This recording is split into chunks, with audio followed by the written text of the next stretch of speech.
Legacy by Hugo Jackson. Prologue. Centuries had passed. The ancient tales were forgotten, lost in the winds of time. Many who knew them died without uttering a single breath of their secrets, their memory too harrowing to endure. 2,500 years ago, a great cataclysm struck. It reshaped the world, purging its surface of millions of lives. The only evidence that civilization even existed before this point were tiny clues in buried ruins and the vague remembrance of stories whispered through the generations.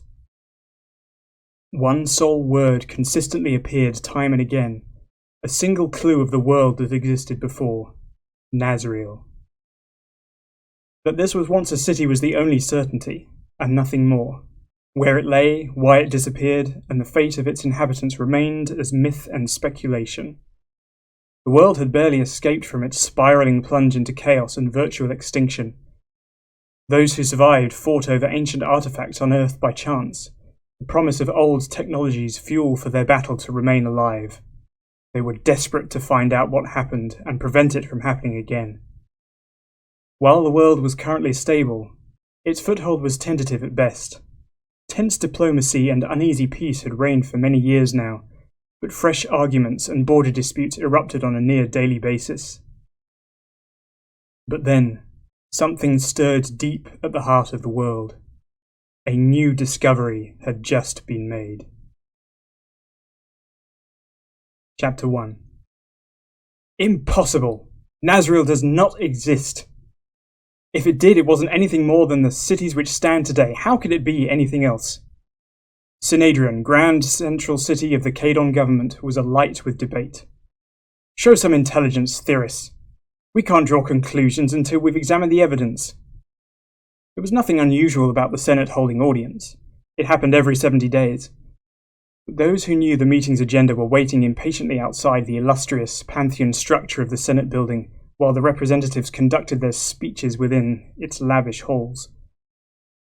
The massive amphitheatre was under higher security than it had ever been before. The stern guards standing by each massive oak door would brandish their spears at anyone who tried listening in, their metal weapons almost as sharp as their harsh, forbidding glares. The anticipation had everyone on edge. And how long will that take? Months? Years? Decades? Our time is better spent on the problems that plague our land now, not thousands of years in the past. But this was unlike the Senate gatherings people were used to. Normally they were rigid, sometimes sparse affairs which sovereign city-states tended to ignore out of disinterest. This time the hall was full to bursting point. This meeting had brought news that the entire world had been waiting to hear, a breath of evidence that could help explain Eris's greatest myth, the disappearance of Nazreal, and so bring hope of new solutions to their ongoing struggles. Dhraka, a sovereign to the southwest, had unearthed a new artifact. Representative Silence, came a gruff, rumbling growl. You disgrace yourselves. News of the discovery had spread quickly as Dhraka sent out messengers to pique the interest of other nations. The word sunk into people's minds, creating widespread controversy. Some sovereigns even tried to keep their new people uninformed to prevent unnecessary excitement.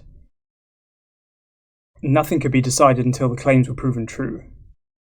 People were skeptical of a hoax attempting to channel resources and money, or an immature exaggeration of easily identifiable debris as had happened before. But every new find sent ripples of anxiety through the world. Underground ruins crushed by seismic activity, scraps of metal from unknown sources. These told very little but spoke volumes in their implications. The largest sovereigns had been continually researching into Nazreal since its existence first came to light, but nothing conclusive had ever been proven. Tense quiet descended upon the members of the Senate as one of the Draken representatives, the current despotic ruler and military commander Fulcor Krawn, stood at the central plinth, awaiting his chance to continue. He was tall and muscular, with amaranth scales and a dark grey suit of armour. On the chest plate was the Draken emblem, a dark red dragon with blazing yellow eyes spitting fire set against a black pyramid. That he had been allowed free entry to the Senate Hall was contentious enough given the dragon race's violent history. Thought extinct and virtually unknown, they had re-emerged some decades ago with great vehemence. The fact that Dhraka had persisted so urgently in taking their discovery to the Senate in the first place had surprised many, as few believed they possessed interest in anything other than themselves. Deep red claws clicked on the stone surface with disdainful calculation as Fulcor stood before his audience, barely even attempting to conceal the satisfaction at the furore his claims caused. His sharp, angular wings, boasting a span of at least 12 feet, were barely folded behind his back. It was forbidden for any creature to open their wings inside the Senate chamber, where they twitched and swung with his body in constant threat of breaching the code. With his piercing yellow eyes, he glanced around the rows of anxious dignitaries, taking in every detail of their extravagant ceremonial clothes and their ornate gilded chairs. He looked up higher to the transcribers on the next level up, quills in hand, fervently awaiting his next word. Everyone was watching him, a glorious moment he savoured while pacing behind the plinth. He craned his neck back to the stained glass ceiling and gave an arrogant scowl. It was overcast. Such a pity, he thought, that the sun cannot see my glory today. Representative Dhraka, the crisp, old voice barked from behind him. He turned around to meet the gaze of Chief Senator Tyrone, a hulking badger in the elaborate green and gold uniform of the Senate House. He governed the Senate meetings and had done so for the last 25 years. His distinguished features and imposing figure were shaded with an air of tiredness. One of his eyes was half closed and his fur was greying quite considerably. The once perfectly fitting tailored dress uniform sagged in places about him, and his head was noticed to drift slowly closer to his chest as meetings progressed. His voice, however, still contained enough authority to make younger delegates jump in their seats, and for the entire room to straighten themselves out of respect. The dragon looked at him expectantly, the ridge of spines down his back flexing at the gall of his interruption. "Yes, my lord," he replied, with as little respect as he could. Tyrone was nonplussed as the dragon's indulgent antagonism. "You were saying," the badger growled, glaring at him with increasing boredom. Fulcor turned swiftly back to face the rest of the Senate, fast enough that his armor gave an indignant rattle. "Yes," he spoke deliberately, just enough to not appear patronizing. "The piece our workers found was of substantial size and of a material so far undocumented in our scientific endeavors. The material and the area it was discovered in have led us to believe it was from the city of Nazreal. In the interests of the—" "Where did you find it?" a voice called from the higher seats. A noble figure of a red fox stood at the rail. Suddenly all eyes had turned to him. Faria Phiraco, the Emperor of Xayall, stood before him. Although of more youthful appearance than most of his fellow representatives, he was an experienced dignitary, taking an active role in the politics of the continent, and often sought as a mediator to reconcile disputes between sovereigns. While this gained him respect, it also made him a number of enemies who saw his efforts as overbearing and manipulative, or a conceited effort to take over the Senate for himself. The Draken rustled his wings, his grin ebbing. "A rather forward outburst, Xayall," he growled, unimpressed at being interrupted for a second time. "That's unlike you." He gave the slender fox a steely glare before continuing. "It doesn't matter where it was found. The point is, but you said that the area led you to believe it was from Nazreal," the middle-aged fox pressed, his voice rising but remaining calm. Under his stiff imperial robes he held a sense of veteran experience, somewhat belying his outward years. His eyes were cerulean, faded slightly through chronic illness, but still alight with sagacity. "How are we supposed to understand that if we don't know where it was from?" The dragon clenched his fist. "I'll forgive your inappropriate interruption, Xayall." His voice was so full of acidity it seemed poisonous even to listen to. "As this is a matter of the world's importance. But I admit that I have made an error. I apologize," he said. "I meant that given the location of previous pieces thought to be from Nazreal, that this ties together those smaller proofs to create a larger, more detailed picture of our history. Aiden studied the dragon with a narrow stare, guarded by suspicion. The lizard's grin reappeared as he fixed his gaze directly on his Xayall counterpart. Ironically, you are quite apt to stand, as I have a proposition for your sovereign. Given the previous discoveries, we of Dhraka are in agreement that it is in the world's interest to access these artifacts in order to study the possibilities more closely.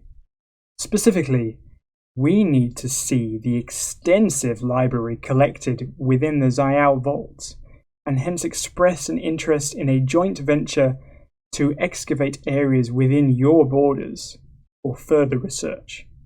Aiden stood unmoved. That's impossible. We cannot grant your permission to tear up our sovereign on the basis of an object that has not even been described to us. Whispered murmurs began coursing through the other seats. As the Senate is aware, we have already opened our reports to Synadrion's library in accordance with the requirements of the law regarding ancient histories. You are free to look at those for your examinations if you so wish. Where Xayall's heritage has been one of respect and cooperation, since Dhraka's reintroduction to the world, the sovereign had done nothing but bicker and oppress.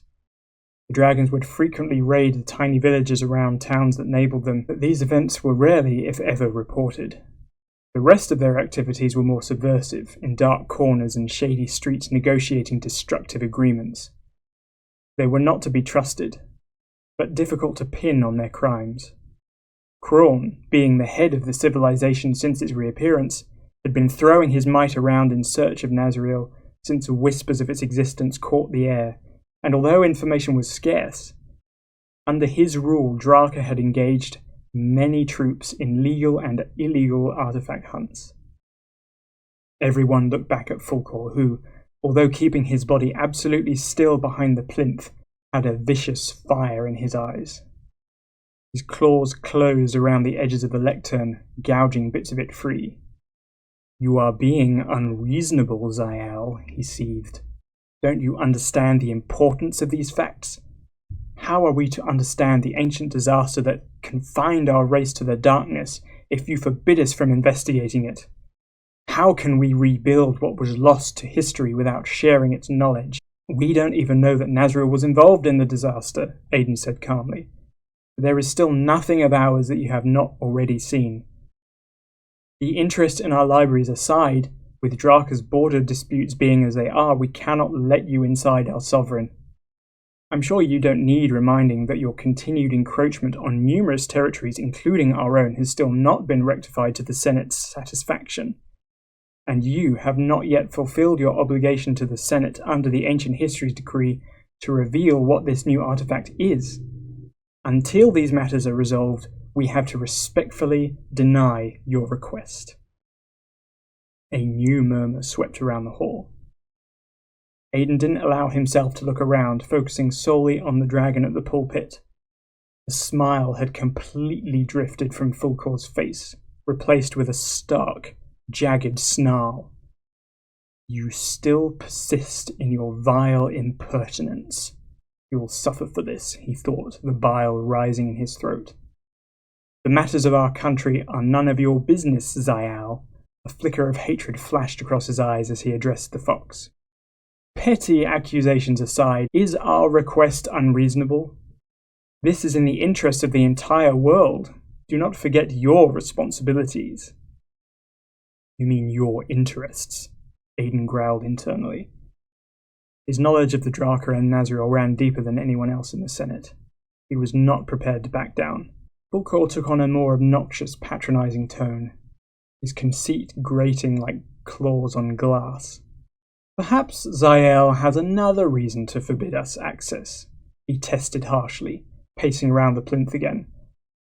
"Perhaps these artifacts hold more than the ports dictate, that there are more waiting in your vaults, their benefits being secretly reaped by the nation for your own gain." "What are you suggesting?" Aiden growled.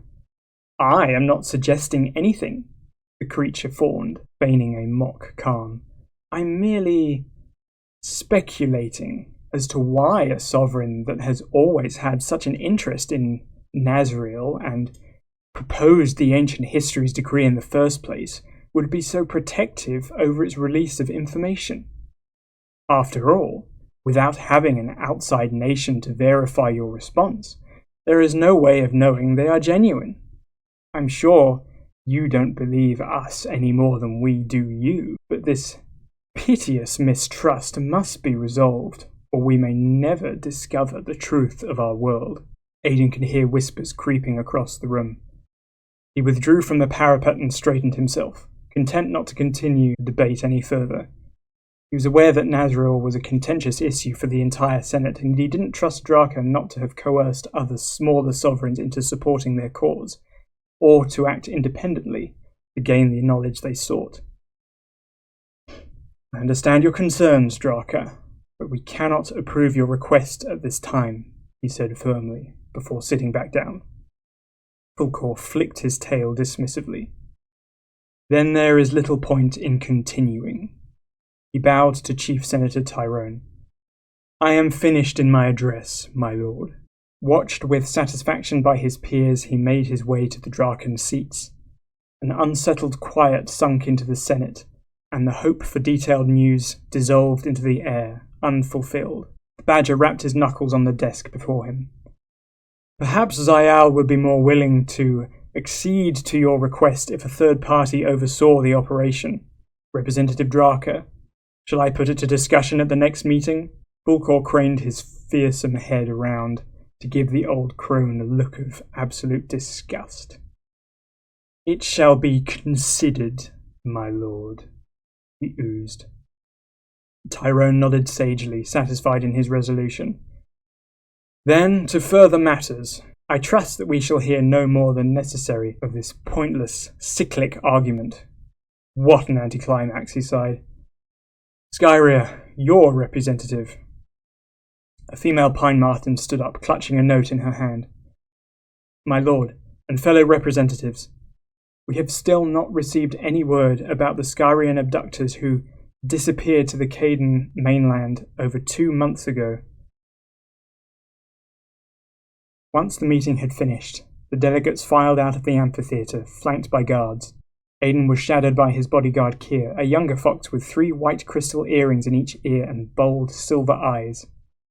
He had been standing behind his master for the whole meeting. Now he matched his pace to Aiden's urgent stride as they marched to the outer wings of the building. Once they were out of sight, Aiden slowed dramatically. He let out a heavy, rattling sigh, massaging a pain in his ribs.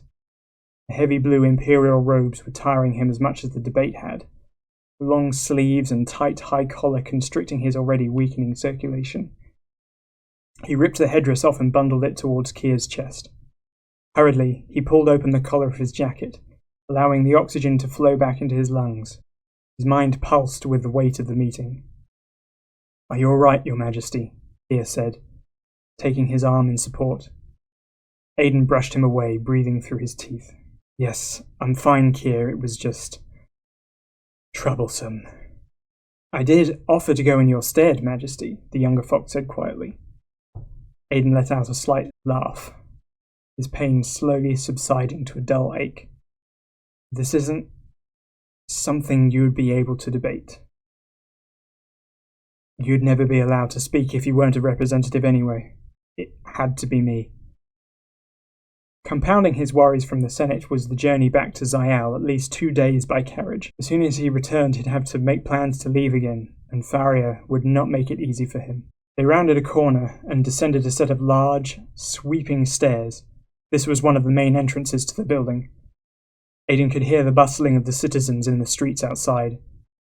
When they reached the large iron doors at the base, 2 bulky guards hauled it open, revealing the eminent city of Synedrion laid out before them. A large river curved majestically around the Senate chamber, wearing luxurious bridges like a uniform of office. The carriage awaited them, an elegant design in dark wood with green and gold trim. Tall, horse-like dinosaur creatures with long tails, therosaurs, stood proudly at its head awaiting their command to move. The Xayall emblem, a white fox on a shield of blue flame, had been carved into the vehicle's doors. A troop of mounted soldiers were stood to attention behind it, a silent, respectful welcome to their emperor. A footman held the door open for them as they climbed inside, and seconds later the carriage began to move. For a while, Aidan watched the shifting cityscape with a distant, grave expression. The world ended once already. I'm sorry, Your Majesty? Aidan pulled a piece of parchment from a chest under the seat, along with a quill and a bottle of ink. Nothing. Kier, I need you to deliver a letter to a friend of mine in Andarn, the older fox explained, his serious tone sounding all the more darker in the half-light of the carriage. We'll stop near the city for you. I'm sorry, but it may take a while to find him. Kier nodded. I will, Your Majesty. I take it you still have my staff. The younger fox instinctively moved a hand to his back to check, even though he knew the Emperor's charge was still safe in its cloth. Yes. Do you want it now? No, but I'll take it with me. Make sure you leave it when you go. Yes, Majesty. The carriage fell into silence. As they pressed through Synadrian's gates and the voices of the crowd subsided, Aidan let himself relax a little. The meeting had not filled him with optimism. He only hoped that his concerns regarding the Drakans would not be proved right. Xayall did not have the military strength to repel the dragons if anything were to happen. The Emperor's procession passed the city's gates and broke into the forest.